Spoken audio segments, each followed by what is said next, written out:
प्रियंका चतुर्वेदी इस वक्त बोल रही है, सीधे वहीं ले चलेंगे। क्लियरली लिखे हुए हैं राज्यसभा के जो रूल्स हैं कि अगर इस तरीके की कार्रवाई होती है, क्या चेयरमैन को इसके लूप में ईडी ने रखा, अगर नहीं रखा तो वो क्या कार्रवाई एनफोर्समेंट डायरेक्टरेट पे करेंगे। Yes, I have written a letter to him because this is extremely an important and urgent and pressing issue of this nation, that all the institutions are being compromised by the Bharatiya Janata Party for their own political gains, whether it's the Enforcement Directorate, which is now the extended department of the Bharatiya Janata Party, whether it is the Income Tax Department, whether it is the CBI.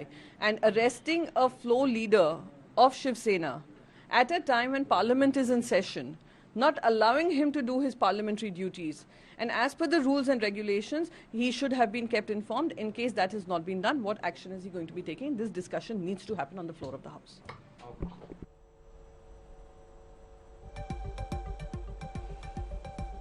तो प्रियंका चतुर्वेदी यहां पर साफ तौर पर यह कहते हुए कि राज्यसभा में शिवसेना संजय राउत का मुद्दा उठाएगी।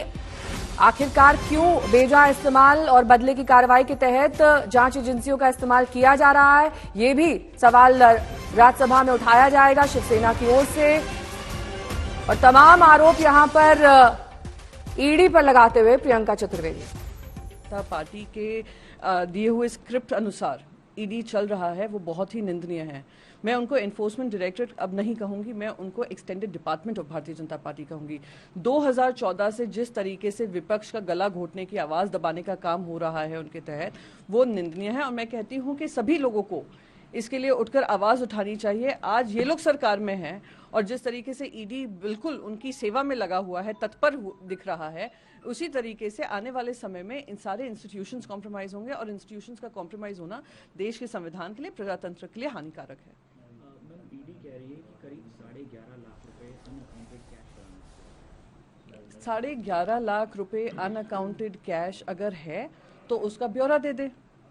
बार बार इस तरीके से सूत्रों के हवाले से ये इंफॉर्मेशन पास करना, बार बार मैं कहती हूँ कि ये वही षड्यंत्र है, क्योंकि ना तथ्य है ना सत्य है, पर क्योंकि उनको अरेस्ट करने के लिए वो किसी तरीके के बहाने बनाने हैं, वो ये बहाने दे रहे हैं। वो जॉइंट परिवार में रहते हैं, उनकी 2 बेटियां हैं, उनके भाई हैं, उनकी माता हैं, उनके फैमिली मेंबर्स हैं।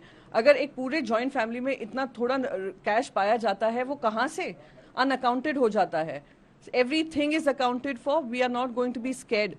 जो जिस तरीके से ये प्लांटेड स्टोरीज चल रही है मीडिया में। एक सवाल मैम ये है कि शिंदे साहब ये कह रहे हैं कि अगर पाक साफ हैं तो डरने की क्या जरूरत है? देखिए, जो लोग डरकर भारतीय जनता पार्टी की स्क्रिप्ट पढ़ रहे हैं, आज उनकी ये हालत हो गई है कि वो स्क्रिप्ट पढ़कर जवाब देते हैं। गवर्नर ने इतनी निंदनीय बात कही मराठियों के बारे में, महाराष्ट्र के बारे में, वो भी वो स्क्रिप्ट के माध्यम से पढ़ रहे थे, उनसे निंदा नहीं हो पाई गवर्नर की कि, और ये कह दिया पर्सनल स्टेटमेंट है। तो जो उनके स्क्रिप्ट अनुसार चल रहे हैं, ईडी के ही डर से भाग कर गए हों, उनका मैं क्या जवाब दूं? एक सवाल मैम ये भी है, शिंदे साहब ने एक बयान दिया है कि शिवसेना और बीजेपी के बीच में जो सीएम पद को लेकर विवाद हुआ था उसको सुलझाया जा सका। मैं उसमें बिल्कुल बातचीत नहीं करना चाहूँगी। वो बहाने ढूंढ रहे हैं उस तरफ जाने के।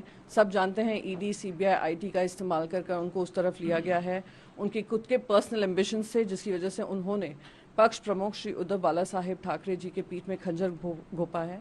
और मैं इस पे ज़्यादा चर्चा नहीं करना चाहूँगी, क्योंकि 10 बहाने ढूंढेंगे अपने आप को जस्टिफाई करने के लिए। पर महाराष्ट्र की जनता देख रही है कितना गद्दारी करने की हुई है महाराष्ट्र के साथ, महाराष्ट्र की जनता के साथ और महाराष्ट्र के लोकप्रिय मुख्यमंत्री के साथ। Ma'am, ED has arrested Sanjay Raut and recovered 11,50,000। Recovering it from a joint family which has 3 brothers